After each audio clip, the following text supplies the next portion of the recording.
Hello, my name is Megan Rose Martin and we are in the beautiful Gatineau, Quebec.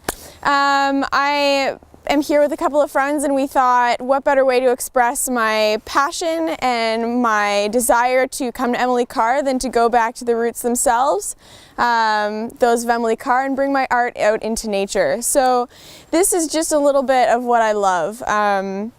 I am a yoga instructor, so I'm very connected with nature and I feel rooted here. So trees are a huge representation of where I find stability. And these are just little bits of my life and what I've loved.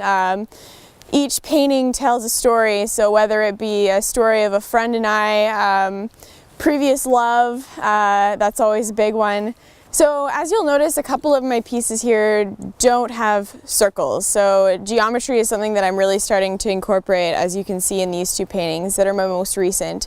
And they're really a huge reflection of some events that have taken part in my life this year. So they represent continuity and the ability to move forward. And again, when I mentioned that trees are a huge source of my rooting, it's where I find my peace, it's where I feel strong.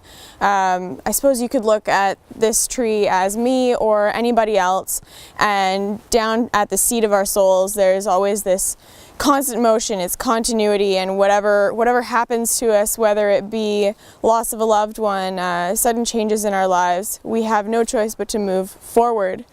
So that's something that's really been a predominant theme in my life this year. It's how I'm kickstarting 2015, is to not be scared, to continuously move forward, and to live life whichever way I'm called to.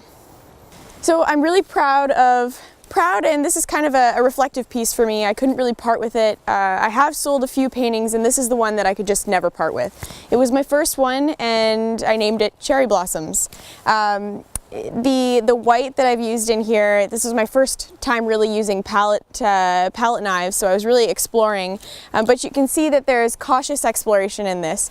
I've gone a little bit crazier in the back here, but it's still structured. And I think that's really reflective of me as an artist and how I've evolved, is that I did start very cautious about my art, very pensive, and it really has turned into something that's expressive and organic, and it just comes through me genuinely. The tree branches and flowers are kind of a yin and yang symbol for me, so the dark, any dark tones in here you're going to see are just a reflection of anything that's gone on in my life where I felt trapped or like I couldn't move forward.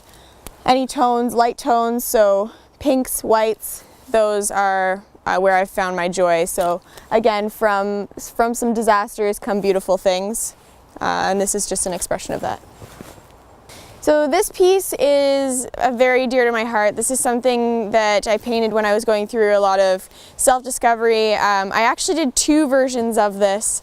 And one of them has found a new home in someone's home somewhere in Ottawa, but this is the one that I'm keeping.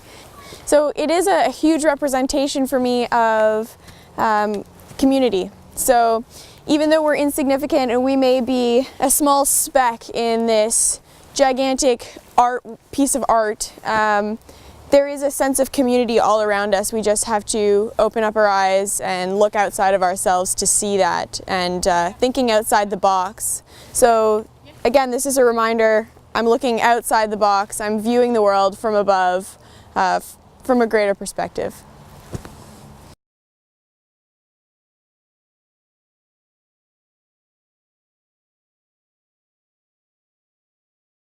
Of self-discovery, coming.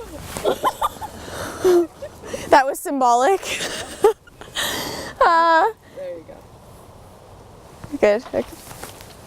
Jeez. Oh, the paper's coming off. I attached that one. Okay. All right. Okay, so I'll start over. Yeah.